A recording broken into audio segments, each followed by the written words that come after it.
जी, हिल साहब एक genius factory है, तो बच्चों के बीच में ईयरली जो होता है उसमें पैसा बांटने का स्कीम चला रहे हैं धीरज सर। नहीं तो ये क्या है? पूरी जानकारी नहीं है बच्चों को, मतलब बहुत सारे लोगों को पैसा दिया जाता है, ये बात सही है, सच है। लेकिन हम अपने घर से नहीं देते हैं, वो बच्चों का ही फी होता है जो हम रिटर्न करते हैं। तो क्या मतलब कुछ हाँ, ये कंडीशन क्या है कि जैसे मैंने शुरुआत में आया था हिलसा, तो एक चीज होता था कि बच्चे बार्गेनिंग होता है ना फी में, कि आप मेरा 200 कम कर दीजिए, मेरा 500 कम कर दीजिए।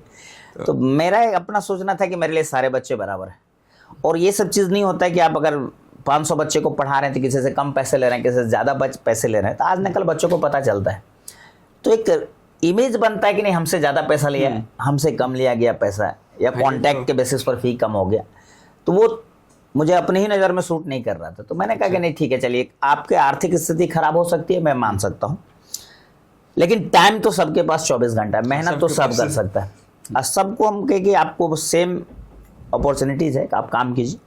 और कुछ मार्क्स फिक्स कर दिया गया कि जैसे आप 12th में फिजिक्स में 90% मार्क्स लाते हैं, तो 2 साल में आप जितना भी फी जमा किए वो 100% आपका रिफंड हो जाएगा। और अगर आप 85% तक आते हैं, 85 मार्क्स, तो केवल 12th का फी रिटर्न हो जाता है। यही सिस्टम है बेसिक। अब इसमें 2 लाख, 2.5 लाख, 3 लाख जितना तक रिटर्न हमको करना पड़ सके, तो उसके अकॉर्डिंग कितने बच्चे लाते हैं, तो हर साल अलग अलग अमाउंट होता है। तो यही चीज़ है, पैसे देने का मतलब है कि उन्हीं का फी जमा है, उन्हीं को लौटाया जा रहा है।